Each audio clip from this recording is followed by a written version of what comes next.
మరో వారం రోజుల్లో 2 పథకాల అమలుకు కసరత్తు చేస్తుంది తెలంగాణ ప్రభుత్వం. అందులో ఒకటి గృహజ్యోతి అయితే మరొకటి 500కే గ్యాస్. ఈ 2 పథకాలను వచ్చే నెల నుంచి అమలు చేయనున్నట్లు సీఎం రేవంత్ రెడ్డి ప్రకటించారు. గృహజ్యోతి పథకం అమలుపై ఇప్పటికే క్లారిటీ వచ్చినా 500కే గ్యాస్ ను ఎవరికిస్తారు, ఎన్ని సిలిండర్లు అందిస్తారు, ఈ పథకం యొక్క మార్గదర్శకాలు ఏంటి అన్న విషయాలపై ప్రజల్లో అనుమానాలున్నాయి. తాజాగా ఈ పథకంపై కీలక అప్డేట్ వచ్చింది. అన్ని రకాల చర్మ సమస్యలకు శాశ్వత పరిష్కారం ఈ శ్రీత 9281458181.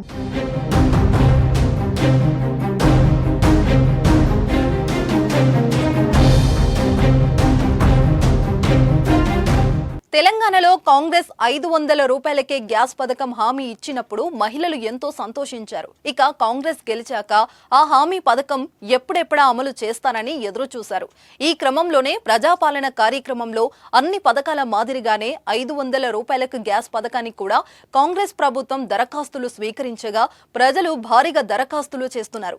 దీంతో ఈ పథకాన్ని త్వరగా అమలు చేసేందుకు అధికారులు ఫోకస్ పెట్టారు. అర్హులను గుర్తించి వారికి పథకం వర్తింపజేసేందుకు కసరత్తు ప్రారంభమైంది. రేషన్ కార్డు ఉన్న వారికి మాత్రం 500కే అందించనున్నారు. రాష్ట్ర వ్యాప్తంగా 1.20 కోట్ల గ్యాస్ కనెక్షన్లు ఉండగా అందులో రేషన్ కార్డు ఉన్న కుటుంబాల సంఖ్య 89.99 లక్షలు. వీరికి మాత్రమే ఈ వర్తించనుంది. ఈ కుటుంబాలు గత 3 ఏళ్లలో ఉపయోగించిన గ్యాస్ సిలిండర్ల సగటును పరిగణంలోకి తీసుకోవాలని ప్రభుత్వం ఆలోచన చేస్తున్నట్లు తెలుస్తుంది. అంటే మీరు సంవత్సరానికి ఎన్ని సిలిండర్లు వాడారే అన్న దానిపై లెక్కగట్టి దానికి 1-2 అదనంగా సిలిండర్లు అందించే అవకాశం ఉంది. లేదా గత 3 సంవత్సరాలలో మీరు ఏడాదికి 6 సిలిండర్లు వాడితే ఈ ఏడాది కూడా ఆ 6 సిలిండర్లనే అందించే అవకాశం ఉంది. మీకు అదనపు సిలిండర్లు కావాలంటే మాత్రం రాయితీ లేకుండా పొందవచ్చు. గరిష్ట పరిమితి లేదని తెలుస్తుంది. 3 ఏళ్ల సగటున పరిగణంలోకి తీసుకోవాలని కొద్ది రోజుల క్రితం జరిగిన మంత్రివర్గ సమావేశంలో ప్రభుత్వం చర్చించినట్లు సమాచారం.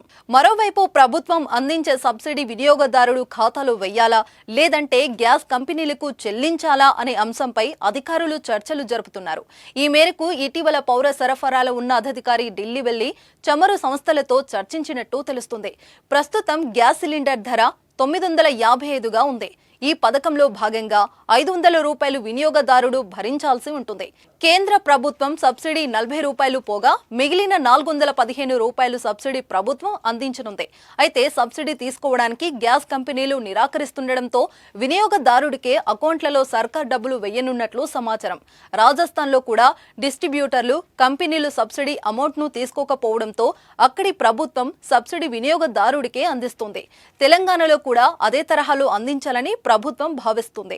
అన్ని అనుకున్నట్లు జరిగితే మరో వారంలోనే ఈ పథకం అమలు కానుంది. 500 రూపాయలకే గ్యాస్ పథకానికి ఆధారును కూడా పరిగణంలోకి తీసుకుంటున్నారు. త్వరలోనే సిబ్బంది ఇంటింటికి వచ్చి cylinder connection, passbook, ration card, Aadhaar card వివరాలను సేకరిస్తారు. అనంతరం అర్హులకు పథకం అమలు చేయనుంది ప్రభుత్వం.